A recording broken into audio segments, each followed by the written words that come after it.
Thank you, Mr. Speaker.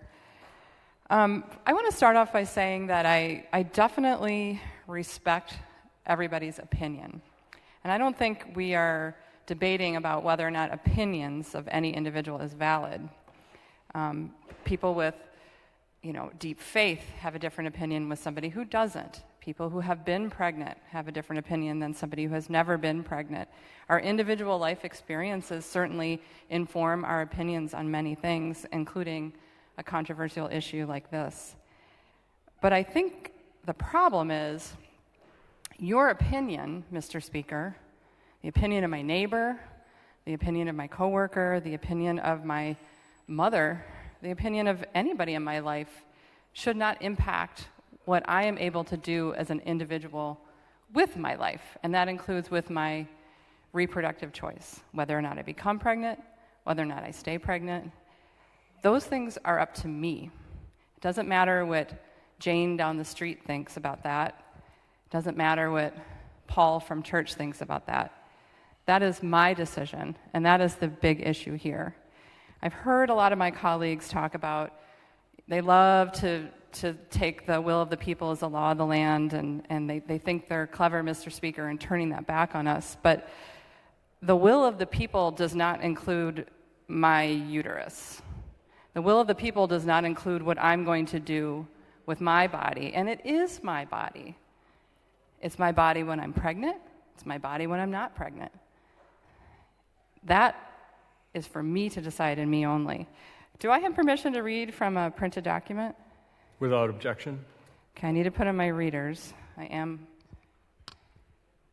that age.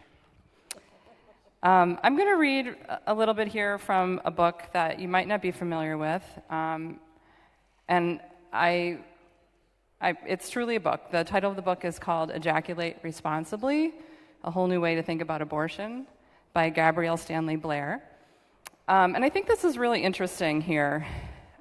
It talks about how all pregnancies are caused by men, wanted or unwanted. And the book says, at any point, men could have eliminated elective abortions in a very short amount of time, a matter of weeks, without ever touching an abortion law, without ever legislating about women's bodies, without even mentioning women. All men had to do was ejaculate responsibly. They chose not to. Today, they continue to choose not to. And I mention that because there's a lot of gentlemen in this room who have a lot of opinions about what happens when there is a pregnancy that is unsustainable, unwanted, there's medical issues, etc. And I really wish that they would focus their time and attention on perhaps educating other men about their roles in controlling unwanted pregnancies, about ways that if they are truly on a crusade, Mr. Speaker, to end abortion, they can do that without legislating what I do with my body. They can do that by investing their time and effort in making sure that they are being responsible when they choose to have sex, that they are being supporters of access to birth control in all forms and all kinds. Teenagers have sex. Let's educate them about the consequences of that and the potential outcome of that in school. Let's make sure that there's comprehensive sex education.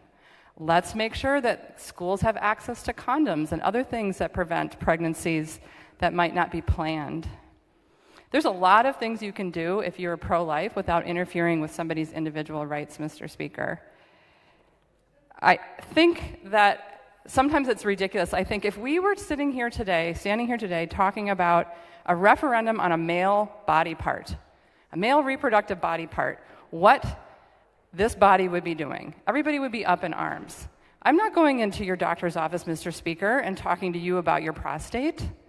I'm not going into your doctor's office and deciding whether or not you're going to have a vasectomy, Mr. Speaker. These are private things. My God, I don't want to know these things. I don't want to talk about that with you. I don't want to talk about it with my neighbors. I don't want to talk about it with people throughout the state. This is for me. This is my decision, my partner's decision.